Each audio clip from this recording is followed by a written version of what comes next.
This is the exercise video for lesson number 3. We're going to do set 2 problems. In fact, we're just going to review quickly.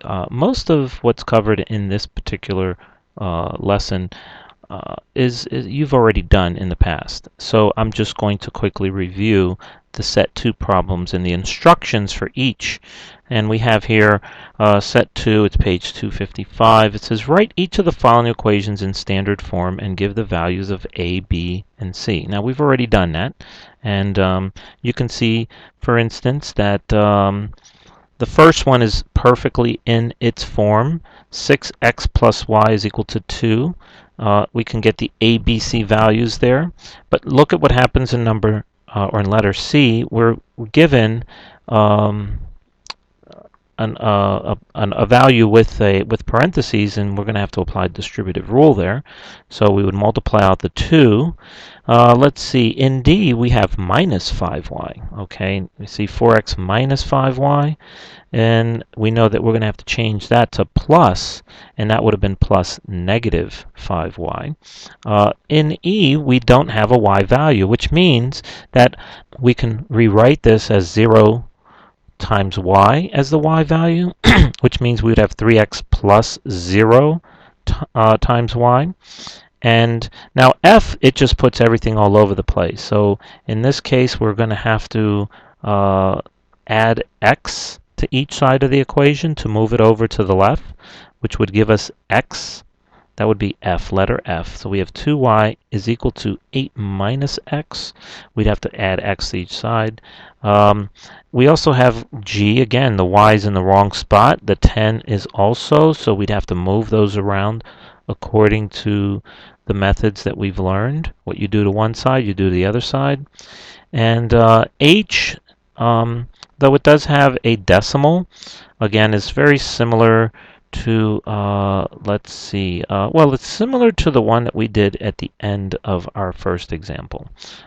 We'd have to move them around. We'd have to also first change this to an addition problem. So we'd have 7y plus negative 0.5x, and then we can write that as negative 0.x plus 7y is equal to 0. So then we can easily spot our ABCs. Now in 5 it says solve each of the following equations for y in terms of x. This is again another review of what you've already done, but we're reinforcing these exercises. In number 6 it says this exercise is about the equation 5x plus 2y is equal to 15. So now they're just going to give us a long list of instructions. We're to solve this equation for y. As we have already seen, we've been doing that. Use your equation to make a table, something you've already done. You can create your own table, use the values that you wish to do, typically 0, 1, 2, 3, 4. Choose at least 4 different values, so we need to have 4 values. Plot the points in your table and connect them with a line, and extend the line across the graph. So they're telling you 3 different things. Plot the points, connect them, but also extend the line across the graph. So your graph ought to have 4 quadrants, just like the one on our screen. And if you were to, say, have maybe your answers are only, let's say, like right here. Well, I need to have a black marker. So let's go get that first.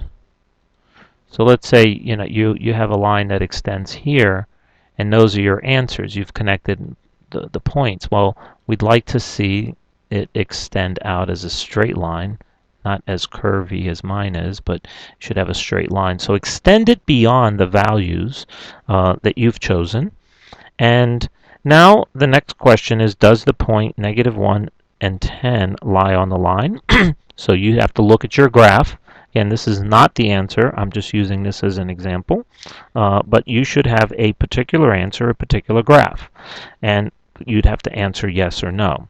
Also, is -110 a solution to the equation 5x plus 2y is equal to 15? Now, if it lies on the line, then it is a solution to that. If it does not, then it would not be.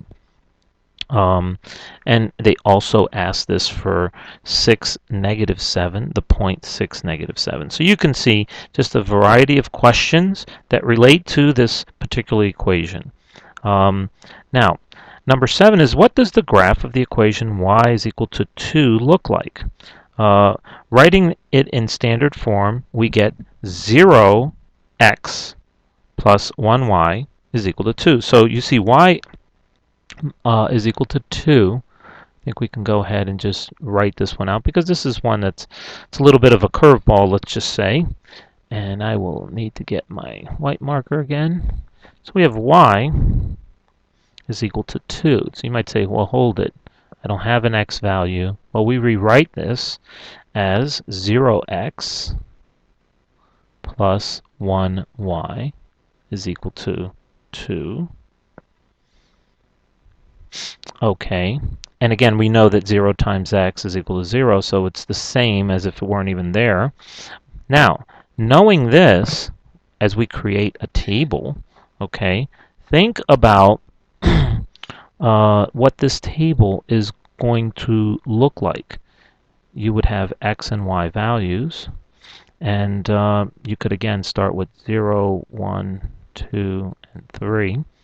And when I put x as a value for y, I'm sorry, when I put the value of 0 in for x, y's value will be 1y. Well, we have 0 times 0 is 0, so we have 1y is equal to 2, or y is equal to 2.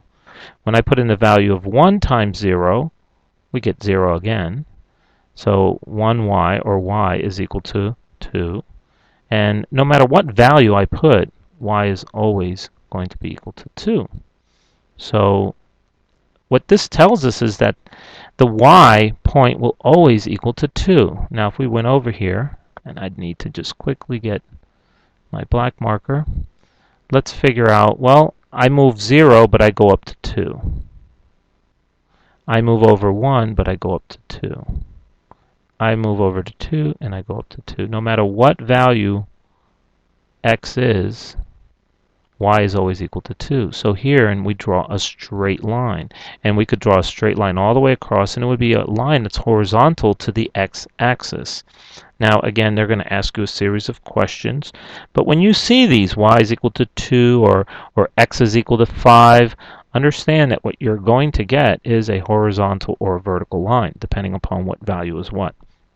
Okay, and let's see, number 8 says, use the methods described in exercise 6 and 7 to graph the following equations. So we would have to go over to 6 and 7, and we're going to choose, well, 4 different values, right, for x. That's what we're going to use that method, and we're going to have to solve it for y. That's the first thing, and then choose 4 values and just go ahead and graph.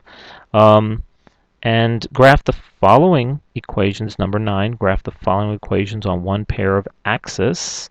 So now we actually have 2 different equations, but we want to solve them or put the graph on the same axis. So we shouldn't have 2 graphs. We should have 1 graph and 2 different lines.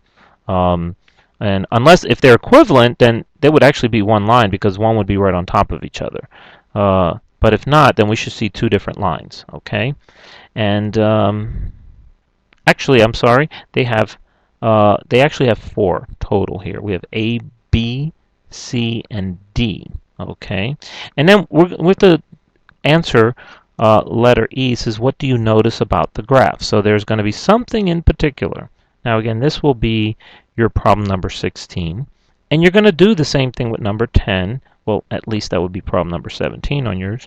And again, you're just going to see maybe a particular pattern, and that would be the answer to letter E. So this is just a simple, quick review.